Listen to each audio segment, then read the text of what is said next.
శ్రీ నిరంతరానంద నిశ్రేయసార్థ సాధకము సర్వకిల్బిష బాధకము సమగ్ర విజ్ఞానదము మహామహిమ ఘనము శరణమగు మాకు మద్గురు చరణయుగం. మొట్టమొదటగా పరమ దివ్య స్వరూపులైనటువంటి శ్రీ మాస్టర్ గారికి విచ్చేసినటువంటి ఆహూతులైనటువంటి మహానుభావులైన యోగ సాధులందరికీ కూడా నా సాష్టాంగమైనటువంటి దండవత్ ప్రణామాలు. నిజంగా కూడా కుంభకోణములో మహామహములో బ్రహ్మ సృష్టి కోసం ఇచ్చినటువంటి అమృత కలశం నుండి అమృతము చిందింది అనేటువంటిది మనకు పురాణమైనటువంటి ఐతిహ్యం. అమృతత్వము అనే దానికి మన కుంభకోణానికి చాలా సంబంధం ఉంది. అందుకని అనిపిస్తుంది ఏమిటికన్నా అసతోమ సద్గమయ తమసోమ జ్యోతిర్గమయ మృత్యోర్మ అమృతం గమయ. ఈ అమృతత్వం కోసం పడేటువంటి తపన, ఆ తపనకు ఒక అద్భుతమైన పరిష్కారంగా మాస్టర్ గారి యొక్క యోగం. శ్రీ ప్రభాకర్ శాస్త్రి గారు మాస్టర్ గారి యొక్క ప్రత్యక్షమైనటువంటి మీడియం.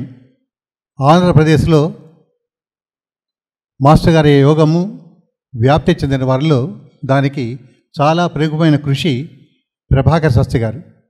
ఇప్పటి వారికి తెలియబోవచ్చు, కానీ అప్పటి దాంట్లో ఎదగన శాస్త్రి గారి యొక్క సాహిత్య రచనల ద్వారా కానీ లేక ఆయన యొక్క యోగా ట్రీట్మెంట్ల ద్వారా కానీ చాలా అద్భుతమైనటువంటి మహత్తరమైనటువంటి దివ్యంగా ప్రయుక్తమై యోగము చాలా ఉన్నతమైన స్థాయికి ప్రచురింపబడింది, చాలా ప్రాచుర్యం పొందింది. కాబట్టి ఇప్పుడు ఏమంటే కన్నా శాస్త్రి గారు సత్యదయోపకార సార్థకమైన ఆత్మచింతనాపథము అంటారు యోగాను. సత్యము, దయ, ఉపకారము సార్థకంగా ఉండేటువంటి ఆత్మచింతనాపథం. ఈ సార్థకమైన ఆత్మచింతనాపథం అనేది చాలా గొప్పటువంటి విషయం. దైవం అనేటువంటిది ఏమిటి కన్నా ప్రత్యక్షంగా తెలియాలి, పరోక్షంగా కాదు, అనుభూతి కాదు. దైవము ప్రత్యక్షంగా తెలియాలి. దానికోసము ఈ యొక్క విశ్వములో ఒక కేంద్రం అనేది ఏర్పడాలా. ఎందుకు అంటే కన్నా మానవాళికంతా కూడా దుఃఖాలన్నీ తిరిగిపోవాలి. దీనికోసం ఏంటి కన్నా శ్రీ శాస్త్రి గారు ఏమంటే ఆయన యొక్క భావన ప్రకారము దైవము అంతరంగములో గుర్తించేటువంటి ఒక దివ్య పూర్ణ చంద్రోదయ అనుభవం. చాలా జాగ్రత్తగా గమనించండి. అంతరంగములో ఉండేటువంటి ఒక దివ్యమైన ప్రకాశవంతమైన పూర్ణ చంద్రోదయం.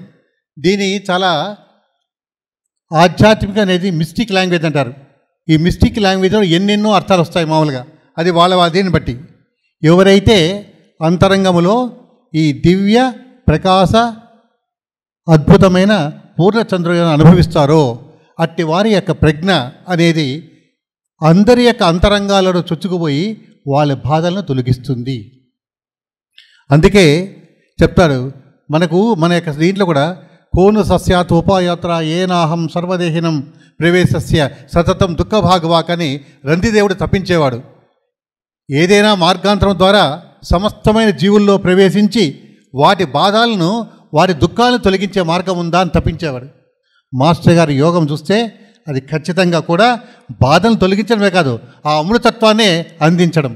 ఇది మనకు చాలా ముఖ్యంగా అది. సో ఈ యొక్క మానవతలోని పవిత్ర దివ్య సంకల్పాలన్నీ జాగ్రత్తగా గమనించండి. మానవతలోని పవిత్ర దివ్య సంకల్పాలని అంటే అనంతరంగా ఎన్ని రకరకాలైనటువంటి కోట్ల సంవత్సరం నుండి ఈ దివ్య సంకల్పాలన్నీ, ఉదాహరణకు మనకు ఆనో బ్రద్ద హృతవో ఎంత విశ్వత అంటారు. Let the Nobel thoughts come from every side. అది కాకుండా సర్వత్ర సంపదస్తంతు సర్వే సంతు నిరామయ, అన్ని చోట్ల మేము మంగళకరమైనదే చూస్తాము కాక. అదేవిధంగా దేశమంతగా దేశోక్షోభ్యరహిత, దేశము క్షోభరహితంగా ఉండాలి. దుర్జన సజ్జన వాప్నయా సజ్జన శాంతి మాప్నయాట్, దుర్జనులందరూ సజ్జనంగా అయిపోవాలా. ఆ విధంగా మనం చూస్తే కన్నా లోకో సమస్తో సుఖనాభవంతు. ఈ పవిత్రమైన దివ్య సంకల్పాలన్నీ కూడా ఇవన్నీ కూడా ఒకటిగా చేరి కేంద్రీకృతమై ఒక కేంద్ర స్థలంలో ఏర్పడ్డము. ఆ కేంద్ర స్థలం ఏర్పడితే కన్నా అందులో మాస్టర్ గారి యొక్క సత్యమైన ఆకారము, మాస్టర్ గారి యొక్క సత్యమైన ఆకారము దివ్య సంపుటితో పాటు ఉండడం.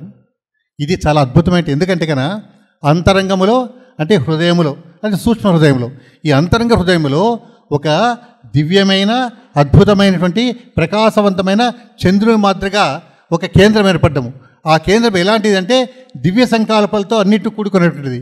దాంట్లో మాస్టర్ గారి యొక్క స్వచ్ఛ స్వరూపము గోచరించాలి.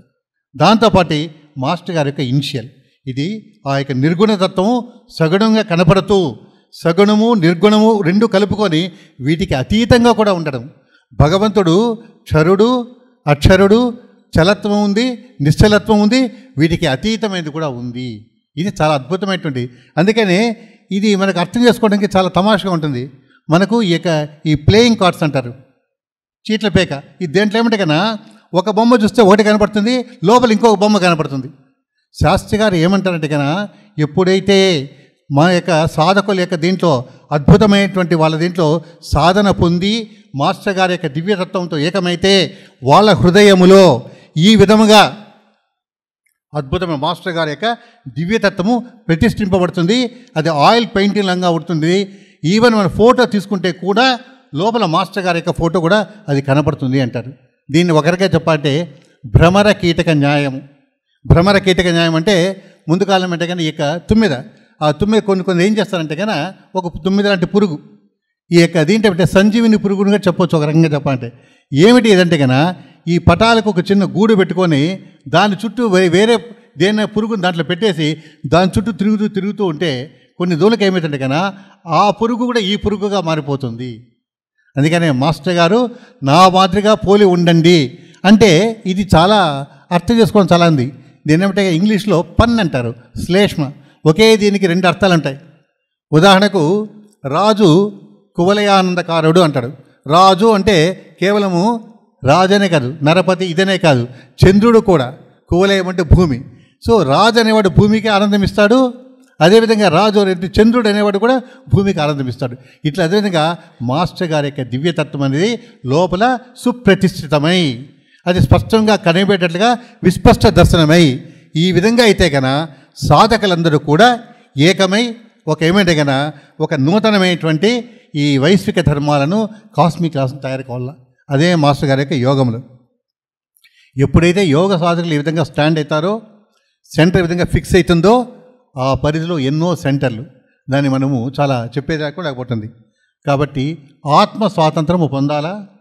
ఆత్మ స్వాతంత్రం పొందినప్పుడు ఏమిటి కన్నా నవగ్రహాలకు త్రివిధ శక్తులకు వీటికి అతీతమై మానవులకు నిజమైనటువంటి స్వతంత్రం అనేది లభ్యమవుతుంది. దీన్నే మనం ఏమంటామంటే ఇండిపెండెన్సీ. తమాషగా మన యొక్క యోగా భాషలో independency, independence దానికి ఇన్ డీప్ ఎండ్ సి అంటే అంతర్ముఖంగా చొచ్చుకుంటూ పోయి లోతులకు వెళ్ళిపోయి అక్కడ ఏమిటంటే కన్నా అక్కడ ఆ దివ్యతత్వాన్ని చూడటము. కాబట్టి మాస్టర్ గారు మనం అంత ఇదే కదా ఒకరికాన ఏ విధంగా ఇండిపెండెంట్గా నిలబడగలిగితే, ఇంతకుముందే మీకు మనవి చేశాను, వాళ్ళ ఉండేటువంటి అంతర్ముఖమైన ప్రజ్ఞ అనేటువంటిది వాళ్ళ బాధలు తీర్చనే కాదు, ఈ విధంగా వేరే వాళ్ళ యొక్క బాధలకు తీర్చేట్టుగా రాను విధంగా తయారవుతుంటుంది. కాబట్టి మనం ఇప్పుడైతే కన్నా ఈ విధమైన తత్వం ఇదవుతుందా అంటే ఎప్పుడైతే మాస్టర్ గారి యొక్క ఆ దివ్య సంపదని తలుచుకోగానే ఆ యొక్క దీని కాగానే మనకేమిటి కన్నా వాళ్ళలో ఉండేటువంటి లోపాలను తొలగిస్తూ రెక్టిఫై అండ్ డెవలప్. ఇంతకుముందే మన సీనియర్ సాధకులు చాలా అద్భుతంగా చెప్పారు. ఒకందుకు నాకు అదేమంటే సౌకర్యమైంది, ఎందుకంటే దానికి కంటిన్యూటీ అనుకోవచ్చు. సో మన యొక్క లోపాలను సరి చేసుకుంటూ రెక్టిఫై అండ్ డెవలప్ సిస్టమ్ మన యొక్క వ్యవస్థను. ఇంకోటి మాస్టర్ గారు వచ్చిన పదము చాలా అర్థం చేసుకొని చాలా కష్టమవుతున్నాయి. Rectify and develop my system అంటాడు. ఈ సిస్టమ్ అనే పదం చూసుకుంటే వ్యవస్థగా తీసుకున్నప్పుడు ఏమిటంటే కన్నా అది ఇండివిజువల్గా ఉంటుంది, కలెక్టివ్గా ఉంటుంది. ఆ ఇండివిజువల్ కూడా నీ ఫిజికల్ బాడీ వస్తుంది, మానసికమైన బాడీ వస్తుంది, ఆత్మకు సంబంధించిన వస్తుంది, అంతరాత్మకు ఈ పంచకోశాలు వస్తాయి, త్రివిధమైన కారణం అన్నీ కూడా కొలిచేస్తాయి ఆ వ్యవస్థ అనే పదములు. అందుకని అదే కాకుండా వ్యక్తిగతంగా కాదు, ఇది సైమిల్టేనియస్లీ దీన్ని ఏమంటారంటే కన్నా దీని వైయక్తికము, విశ్వగతము, విశ్వాతీతము. It's individual, it is universal, it is transcendent. అతీతము చాలా అద్భుతంగా ఉంటుంది. ఇంతమంది మన వీళ్ళు దీనికి చెప్పుకుంటూ వచ్చారు. అసలు మాస్టర్ గారి యొక్క ఏంటి కన్నా మామూలుగా మనకు mineral Kingdom, plant Kingdom, animal Kingdom, human species ఇట్లా అంటాము. అసలు ఈ యొక్క స్పీస్ అనేది లేకుండా ఉన్నప్పుడు ఈ యొక్క ఎవల్యూషన్, కోర్స్ మాస్టర్ గారు ఎవల్యూషను, ఇన్వల్యూషను, డివల్యూషను ఇన్ని రకరకాలుగా వెళ్తారు కండి. ఇవే లేకుండా ఉన్నప్పుడు అసలు పంచభూతాలే లేకుండా ఉన్నప్పుడు, జస్ట్ ఊహించుకోండి, పంచభూతాలు లేవు, ఈ యొక్క ఏమిటి కన్నా ఈ మనకు ఎవల్యూషను లేదు. దీనికి ముందు ఏర్పడినటువంటి పరమాత్మ తత్వములో ఏర్పడినటువంటి మొట్టమొదటి ఒక రకమైన స్పందన, ఆ స్పందన వల్ల ఏర్పడినటువంటి ఒక అణువు, ఆ అణువు డెవలప్ అయ్యి మానవ వర్గంలో మాస్టర్ గారుగా వచ్చారు. అందుకే సమస్తమైన ఏ విధంగా మనకు ఒక ప్రధానమైనటువంటి వేరు అనే దాంట్లో మనకు చెట్టుకు ఒక మెయిన్ వేరు ఉంటుంది, కూకటి వేరు అంటాం, మెయిన్ రూట్. దాని నుంచి చిన్న చిన్న వేర్లన్నీ కూడా ఇది వస్తాయి రాను కూడా. ఇప్పుడు ఏమిటంటే కన్నా ఆ స్వతంత్రమైన జీవాణు నుండి వేరేటువంటి ఎన్నో జీవాణులన్నీ వేరువేరుగా వెళ్ళిపోతే ఇప్పుడన్నీ కూడా మాస్టర్ గారు ఏమిటి కన్నా వీటన్నిటినీ కూడగట్టుకొని తాను ఉద్ధరించుకుంటూ ఒక దీనికి వస్తారు. జీవి పరిపూర్ణముగా అభివృద్ధి అయ్యి స్వరూప దర్శనము కోల్పోకుండా ఈశ్వరునితో ఏకమంటే ఎప్పుడు కూడా ఏకత్వము పొందుట. ఇది చాలా ఒక్కొక్క దీనికి అర్థం చేసుకుంటే అంతర్గతంగా వెళుతూ వచ్చామంటే చాలా తింది. జీవి పరిపూర్ణంగా డెవలప్ కావాలా. అసలు ఎందుకు ఏక లక్ష్యం ఏమిటి అంటే ఒక డెవలప్మెంట్ కావాలా. ఆ డెవలప్మెంట్ కూడా ఎట్లా ఉండాలా, ఏదో ఒక రకమైన మానసికంగా డెవలప్మెంట్ ఏంటి, ఆత్మకంగా ఏదో ఒక దీంట్లో అనుభవం అట్లా కాదు, పరిపూర్ణమైన డెవలప్మెంట్ కావాలా. జీవి డెవలప్మెంట్ కావాలా. డెవలప్మెంట్ అయిన తర్వాత ఏమిటంటే కదా ఈశ్వరునితో ఏకత్వంతో పొందు ఉండాలా. అంటే అభేదము ఈశ్వరునికి ఇది కంటే జీవో బ్రహ్మ నాపరహ అంటారు. జీవునికి బ్రహ్మకు భేదమే లేదు. లేకుండా పోయి అయితే ఇక్కడికి చాలా మనకు సంప్రదాయానికి దీనికి గమనించవలసింది ఏమంటే కన్నా స్వరూపం అనేటువంటిది నాశనము కాకుండా ఉండడం, రూపం నిలబెట్టుకోవాలా. అయితే అహంకారం పూర్తి పోయి ఉంటుంది, ప్రెసెన్స్ ఉంటుంది, సాన్నిధ్యం ఉంటుంది, ఆకారం ఉంటుంది, కానీ నేను అనేది ఉండదు. అందుకనే ప్రభాకర్ శాస్త్రి గారు అద్భుతంగా చెప్పుకుంటారు, స్వామి అంతర్నిలయ స్వయం వ్యక్తమే వలయ నా అజ్ఞానావడం నాశనం చేయ మహాత్మ నేనను నా అధమాధమ నిర్వాహం తొలగించి నాలో నెలపుకొని నిరగడిగదే పరమాత్మ. అద్దము వలె దేహం ఇది. ఇంతమంది మన సీనియర్ సాధకులు చెప్పారు, దేది అద్దం గురించి చెప్పారు. అద్దము వలె దేహం ఇది అమలినము చేసుకొని నిద్దపు నీ తేజమును జగదుద్దీత్తము చేయది అని చెప్తూ, దేవర నాకు ఈ దేహము దేవళమై వెలసినది చక్కగా నెలకొని విశ్వస్వామిత్వము నెలకొల్పగదే. యోగంలో ఏంటంటే యూనివర్సల్ లార్డ్షిప్, ఇండివిజువల్ ఏమీ లేదు. ఇదేమిటంటే కన్నా యూనివర్సల్ లార్డ్షిప్. కాబట్టి సమస్తమైన విశ్వానికి ఎవరు చేసేది లోపల ఉండే ఆ మహానుభావుడు. మనం ఊరికేది అనుకుంటే కన్నా ఒక ఉపకరణం మాత్రమే, మనం ఒక ఉపకరణము. అందుకనే మా శ్రీనివాసాచార్య గారు ప్రభాకర్ శాస్త్రి గారి యొక్క రైట్ హ్యాండ్ అని చెప్పి ఆయన ఒక్కటే చెప్పాడు, మనమంతా ఏమిటంటే కానీ మనం ఊరికే మాస్టర్ గారి చేతిలో ఒక ఆ మందు ఇస్తే స్పూన్గా అర్థమే అట్లా ఉపయోగపడే వాళ్ళము. ఏదో వచ్చారు, అద్భుతమైన ప్రవేశ మందిర ద్వారం ఉంది, ఆ తలుపు తెరిచితే ఆ వాచ్మ్యాన్ అంతవరకే. అందుకే సేవ చేసేవారికి సేవ చేసే వాళ్ళగా ఆ విధమైన అహంకారం ఏ విధంగా ఉంటారో, అహంకారం తొలగించుకుంటారో అటువంటి వాళ్ళే once you become a zero you will become hero. తను తాను ఈ విధంగా రద్దు చేసుకుంటుంటే ఆ విధంగా తాను రద్దు చేసుకున్నప్పుడు ఏమిటి కన్నా వాళ్ళకు అద్భుతమైనటువంటి భగవంతుని చేతిలో వాళ్ళు అద్భుతమైన పరికరంగా తయారవుతారు. మహాత్ములు వాళ్ళ యొక్క మహాత్మ్యం ఎలా పలికిందంటే కన్నా ఒక్కొక్క స్థాయిలో తాము రద్దు చేసుకోవడము, ఇది చాలా ముఖ్యము. సెల్ఫ్ నలిఫికేషన్. ఏమీ లేదు, మంది అంతా కూడా ఆయనదే. అంతే కూడా. అందుకనే తమాషకు ఒకసారి అంటారు, ఆ యొక్క గురునానక్ లెక్కించుకుంటుంటే 1 2 3 వచ్చినాక 12 13 అన్నప్పుడు 13 మనకు మామూలుగా. అంతేకాకుండా 13 అంత భగవంతుడు నీదే. ఆ 13 అనేది 2 చాలా అర్థం వస్తుంది. నాదేం లేదు, 13 సబ్కుచ్ తేరా హాయ్, అంతా నీదే. అక్కడి నుంచి కదలలేదట. ఆ విధంగా తమాషా చెప్తొస్తారు. అదే వివేకానంద కూడా వస్తుంటాడు, మేము ఇది ప్రహ్లాదన వర్గం అంటారు. అంటే దీంట్లో స్పిరిట్ తీసుకోండి మూలం. అంటే కృష్ణుని వర్గం కారాయకానే కృష్ణుడు గుర్తొచ్చాడు, ఇంకా మర్చిపోతారు, వాళ్ళే మర్చిపోతారు. కానీ మనకి ఇక్కడ ఏమంటే కన్నా మర్చిపోకుండా స్వరూపాన్ని పోగొట్టుకోకుండా ఆ యొక్క ఉన్నతమైనటువంటి స్థాయిని పొందాలా. ఇది ప్రభాకర్ శాస్త్రి అనుభవించిన మహానుభావుడు. కాబట్టి సాధకులందరూ కూడా ఏకమయ్యి ఒక నూతనమైనటువంటి కాస్మిక్లా మాస్టర్ గారు ఎన్నెన్నో ఇచ్చేశారు. ఇంకొకటి ఈ యొక్క ఆధ్యాత్మికత అనేటువంటిది ఇట్ ఈస్ ఏ 2 రకాలుగా ఉంటుంది, horizontal as well as vertical. రకరకాల భూమికలతో అంటే పరినిర్వాణకి చెప్పుకుంటుంటే ఇదొక రకమైన దీంట్లో ఇదేమిటే కన్నా ఇది వర్టికల్గా వెళ్ళుంటే కన్నా అంతరాత్మ లోపలికి వెళ్ళి దానిలో యొక్క అనుభవం పొందడం అనేటువంటిది that is what you called as వయసు హారిజాంటల్. సో ఒకటి హారిజాంటల్, ఒకటి వర్టికల్, ఈ రెండు కలిసినప్పుడు కన్నా సమగ్రమైనటువంటి అభివృద్ధి అవుతుంటుంది. కాబట్టి మనకు తెలుసు అవతల ఏదో ఒక ఆనందమైన స్థితి ఉంది, దాన్ని పొందాలి అని ఎంతోమంది ప్రయత్నం చేశారు, అంతరంగంలో ఆనంద అనుభవాలు పొందారు. ఈ అంతరంగంలో పొందిన అనుభవాలు ఏమంటే కన్నా బాహ్యంగా వ్యక్తం కావాలా, అంతర్బహిష్ట నారాయణ. సో ఇన్నర్లో మీకు అనుభవాలు దిగదు, ఆ అంతరంగం పట్టిన అనుభవాలు బయటకు వ్యక్తం కావాలా, ఇది చాలా చాలా ముఖ్యం మామూలుగా. కాబట్టి ఇలా ఎవరైతే అంతరంగ అనుభవాలను బాహ్యానికి మార్చగలుగుతారో వాళ్ళ వల్ల ఏమిటగా వాళ్ళు ప్రపంచమంతటినీ కూడా తనతో పాటు మార్చగలగాలి. అందరూ ఒకటైన అనుభవం కలిగితే ఈ విధమైన స్థాయి వస్తుంటుంది. కాబట్టి ఈ యోగ మార్గంలో యజ్ఞయాగాదులు, విగ్రహారాధన, జపతపాలు ఇవన్నిటి కూడా ఏమంటే కన్నా వీటికి మించిన ఆ ఫలితం అంతా దీన్ని ఖచ్చితంగా వస్తుంది. అందుకే శాస్త్రగారు ఏమంటారంటే కన్నా భగవద్గీత, ఉపనిషత్తు వీటి దాటిన తర్వాత ఏది లభ్యమవుతుందో అది మన యోగము. మన యోగంలో ఉండేటువంటి ప్రేమ మార్గములో ప్రేమ అనేది చెప్తే చాలా అద్భుతమైనటువంటి it is the lean and absolute, it's a divine right. మనిషికి ఆ ప్రేమ అనేటువంటి ఒక గ్రహణాధికార హక్కు దేవుని పైన ఆ విధంగా ఉంటుంది అని ఇది మామూలుగా ఈవెన్ ఒక చెప్పండి కన్నా భౌతికమైన దాంట్లో ఉన్న ప్రేమ దీంట్లో కూడా ఆ యొక్క శాశ్వతత్వం అనేది దానికి లింక్ ఏర్పడుతుంది. సో అందుకని శాస్త్రి గారు ఏమంటే ఓషన్ ఆఫ్ లవ్ అనే దాంట్లో అన్నీ కూడా ఇదైతుంది.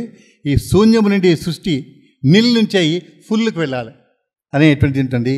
కాబట్టి సెంటర్ ఫార్మ్ అయ్యి కండెన్స్ కావాలా ఇప్పుడు దానికోసమే. అందుకనే ఏమంటే కన్నా అంతర్గతంలో ఆ యొక్క పూర్ణ చంద్రోదయ దర్శనం అని చెప్పాము, అది మనకు పెట్టుకొని మాస్టర్ గారి యొక్క రూపము, మాస్టర్ గారి యొక్క ఇనిషియల్స్ అది అయ్యి కండెన్స్ అయ్యి అదొక తయారయ్యి సెంటర్ ఫార్మేషన్ అయ్యి ఈ యొక్క దివ్యమైన శక్తి ఇదైతే ఉంటే కానీ అంటారు. ఎప్పుడైతే మాస్టర్ గారు అనుగ్రహంతో సర్వతోముఖ ప్రజ్ఞ పొందితే ఎవరైతే ఆ పరమార్థానికి యత్నించి ఆ యొక్క తత్ సిద్ధి పొందాలా. మధ్య మధ్యలో కొన్ని చీకాకులు అవన్నీ కూడా వచ్చి చూస్తున్నాయి, దాని గురించి పట్టించుకోలేదు. ఎందుకని ఎట్టి పరిస్థితులైనా రక్షించేది ఈశ్వరుని యొక్క అనుగ్రహమే, అన్నీ కూడా దానికి లోబడే ఉంటాయి మామూలుగా. ఇంకొకటి ఈ యొక్క శాస్త్రి గారు ఒక అద్భుతమైన చెప్పంటే పరస్పర కష్ట సమీకరణ, పరిష్కారము, సమగ్ర అభివృద్ధి.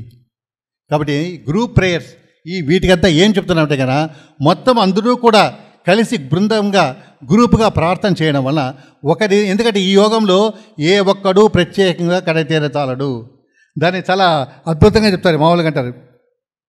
ఎందుకంటే చెప్తా ఒక రాసిన లెటర్లో శాస్త్రి గారు అంటారు, నన్ను మీరు, మిమ్మల్ని నేను సివివిని, సివివి నన్ను, సివివి ప్రకృతిని, ప్రకృతి సివివిని విడనాడిపోవడం కాదు, అందరూ కలిసి ఉండాలి. అంటే ఈశ్వరుడు, ఈ జీవుడు, ఈ లోకము పరస్పరం అంతా కూడా ఇక్కడ అనుబంధమైనారు, అందరూ సముద్రంగా ఉద్ధరించబడిన వాళ్ళు. కాబట్టి ఈ విధంగా జరుగుతుంటే వాళ్ళ యొక్క గొప్పతనం ఎట్లయితుందంటే కన్నా ఇప్పుడు కూడా కొందరు మహానుభావులు చూసాము, సాధకులు చాలామంది వ్యక్తిగతంగా కాదు వాళ్ళ యొక్క ఘనత అనేటువంటిది వ్యక్తిగతమైన ఆరోగ్య సమస్యలే కాదు, దేశ సమస్యల కోసం. శాస్త్రి గారు కొన్ని రాయలసీమ కరువు కోసం, దేశ స్వాతంత్రం కోసము, భిన్నమైన వర్గాల మధ్య శాంతి సమరస్య కోసము ఇవన్నీ కూడా ఆయన కృషి చేశాడు. దాని గురించి కొన్ని రెఫరెన్స్ అన్నీ కూడా ఉన్నాయి. కాబట్టి ఇంకొకటి ఏమంటే కదా యోగంలో ఉండవలసినట్టు కదా కొన్ని ఉత్తమమైనటువంటి గుణాలు ఖచ్చితంగా కావాలి. ఎందుకంటే అందుకే చెప్తాడు ఈ తలపులు విశుద్ధములుగా, పలుకులు అమృతధారకలనంగా, కార్యములు పరహిత ప్రశస్తముగా ఉండాలి. ఇవన్నీ ఉన్నప్పుడు రాను మనలో అభివృద్ధి ఉంటుంది. ఇంకో చోట ఒక రాస్తాడు, మీ ప్రయాణాలు, దేశ విప్లవాలు, సంక్షోభాలు, తుఫానులు, భూకంపాలు ఇవన్నీ ముందు నాలో జరిగినవి కదా. It is a universal consciousness. అందుకని చెప్పినప్పుడే కన్నా మీకు ఇంతకుముందే మీకు మనవి చేసినప్పుడే కన్నా విశ్వస్వామిత్వము నెలకొల్పకదే అనేటువంటి ఇట్లా ఉంటుంది.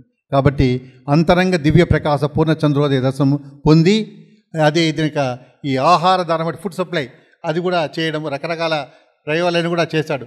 ఒక్కొక్కసారి నిజంగా కూడా శాస్త్రి గారు ఒక కేసు ఒకటి చెప్తారు.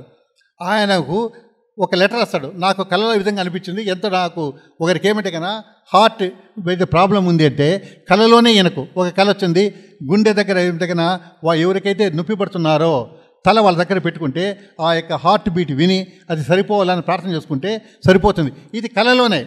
ఆ కల్లో రాసే కన్నా మరుసటి రోజు వస్తే వాళ్ళు లెటర్ వేస్తారు, అవును మీరు చెప్పిన టైము దీని ప్రకారము మా విధంగా జరిగింది అంటే ఆయన యొక్క ప్రజ్ఞ ఎంతగా వెళ్ళిందంటే ఆటోమేటిక్గా వాళ్ళు అనుకుంటే ఇక్కడ రిఫ్లెక్ట్ అయ్యేది.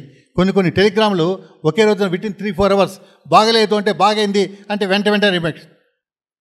అట్లా చిత్తూరు నాగయ్య, జస్టిస్ రాజమన్నారు, చల్లపల్లి వెంకటశాస్త్రి, రాజశేఖర్ మనకు శతావధాని, వీళ్ళ మహానుభావులు ఎంతమందో వీళ్ళందరూ అప్పుడందరూ కూడా శాస్త్రి గారికి వచ్చేసినట్టు ఇది మా యొక్క ప్రభాకర మిత్రమండలి. మాకు దీనికంటే మా ఇక్కడ మాస్టర్ గారి యొక్క గృహం కానీ తిరుపతిలో మాకు శాస్త్రి గారు ఉన్న ప్రదేశంలో ఒక చిన్న ఇది కానీ ఏర్పడినాము. అదేవిధంగా పైడిపల్లి దాంట్లో కొంచెం ఒక ఎకరము ఆకారం దీంట్లో ఏరియా ఆ ప్రాంతంలో ఒక ఆశ్రమం కూడా ఏర్పడింది. ఒంగోలులో కూడా ఉంటుంది. కాబట్టి ప్రభాకర మిత్రమంటే ఈ విధంగా జరుగుతుందంటే కనుక ఇదంతా కూడా మాస్టర్ గారి యొక్క దివ్య కృప, అదేవిధంగా ప్రభాకర శాస్త్రి గారి యొక్క కృప, మా ఆచార్య గారి కృప, అదేవిధంగా మా ప్రస్తుత అడ్జస్టెంట్ని మునుగోడు లక్ష్మణమూర్తి ఆయన యొక్క అవిరాళ కృషి, సమిష్టిమైన కృషి వీటి విధంగా జరుగుతూ ఉంది. కాబట్టి ఏమిటి కన్నా ఫలితం ప్రత్యేకత మనకు తృప్తి పొందేది. తృప్తి మనకి ఎట్లా వస్తుంది అంటే ఫలితం చూస్తే కదా. కొన్ని చూస్తుంటే ఖచ్చితంగా ఆ దివ్య అనుకం అలాగే కొనసాగుతుంది.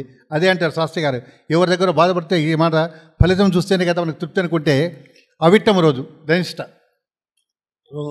ఒక పాప తేలిగుట్టి వస్తూ ఉంటుంది. తేలిగుట్టి ఆ పాపకు ఒక దీనిగా ఆపిల్ ముక్క ఇవ్వగానే ఆ తేలు ఆ కుట్టిన నొప్పి అంతా పోయింది, నవ్వుకుంటూ వెళ్ళిపోయింది. మనం కూడా ఈ విధంగా సమస్తమైన దుఃఖాలకు దూరంగా ఉండి ఆనందంగా ఉండగదా ఈ దివ్యతత్వం అనేది వచ్చి మనకున్నాక రియల్ ఇండిపెండెన్స్. అప్పుడు ఎట్లుంటుందంటే ఆహారము, గాలి, నీరు ఇవి లేకుండా ఆ దివ్య ప్రజ్ఞతోనే కంటిన్యూ కాగలము. ఇచ్ఛామాత్ర సృష్టి, to break the sun, to quench the fire, to stop that, there are different levels are there అంటారు మాస్టర్ గారు. కాబట్టి ఇంకొకటి యోగం అనేటువంటి మన చిన్న విజ్ఞప్తి అంటే ఏదో చిన్న 3 అక్షరాలు చేసుకుంటే అయిపోతుంది అనుకో. దయచేసి ఈ మాస్టర్ గారి యోగం అనేది yoga school, yoga college, yoga university and beyond universe also. కాబట్టి తపన పడండి, దాన్ని ఇచ్చేయండి. ఎంతగా తెలుసుకున్నప్పుడు ఎంతగా దాన్ని మనకు ఏమంటే కన్నా గొప్పతనం తెలుసుకున్నప్పుడు మరింత ఎంత అంకిత భావంతో ఉండాలా, ఎంతగా మనకు తప్పించాలని తెలుస్తుంది. ఖచ్చితంగా కూడా ఏమంటే కన్నా ఇది మాస్టర్ గారు ఆది పరబ్రహ్మ సంకల్పమే. కాబట్టి ఖచ్చితంగా కూడా ఇప్పుడు ఆర్టిఫిషియల్ ఇంటెలిజెన్సే కాదు, ఏఐ, కొందరు ఆర్టిఫిషియల్ ఇమ్మార్టాలిటీ అంటున్నారు. ఆర్టిఫిషియల్ ఇమ్మార్టాలిటీ కాదు, that become a natural immortality. కాబట్టి ఖచ్చితంగా కూడా ఆ దివ్య సంకల్పము ఖచ్చితంగా నెరవేరుతుంది. మనమందరం కూడా ఏమంటే కదా ఒక సమిష్టిగా అవును మాకు కావాలి అని ఈ సంకల్పం అనేది కూడితే అది ఎప్పుడైతే ఆ ప్యూర్ డివైన్ సంకల్పం ఒక ప్రెషర్గా మారి ఖచ్చితంగా ఏమంటే ఆ దివ్యతత్వం అనేది మనకు ఖచ్చితంగా కూడా భౌతికంగా అందుబాటులోకి వస్తుంది. ఇది ఇది కాదు, భగవంతుని యొక్క సంకల్పమే. కాబట్టి ఆ మాస్టర్ గారి యొక్క దివ్య సంకల్పంతో ఈరోజు ఇక్కడ అందరినీ చూస్తుంటే ఒక ఆనందం. రకరకాల ప్రాంతాల నుండి వచ్చింది, యోగం వ్యాప్తి అవుతుంది, యోగం ద్వారా లబ్ధి పొందుతున్నారు. దీనికి ఏదో చేయాలని తపన, మనం లబ్ధి పొందడమే కాదు తిరిగి మనం చేయాలని తపన కూడా ఉంది. ఈ విధంగా చేయడం వల్ల ఖచ్చితంగా కూడా ఇది సఫలీకృతమవుతుంది అని అందరికీ కూడా ఖచ్చితంగా అనిపిస్తుంటుంది. ఈ విధమైన అవకాశం ఇచ్చేటువంటి వాళ్ళందరూ కూడా ఇంకా కాలభావము ఎన్నెన్నో చెప్పాలా, కానీ కూడా ఏమంటే మనకు టైం కూడా చూడాలి. కాబట్టి ఈ దీంతో చూసుకొని మీకందరికీ కూడా మరొక్కసారి పరమ దివ్య స్వరూపమైన మాస్టర్ గారి యొక్క దివ్య చరణాలకు, మీ యొక్క దివ్యమైన పాదాలకు కూడా నాకు దండవత్ ప్రణాళాలు, సాష్టాంగ దండవత్ ప్రణాళాలు, నమస్కారం.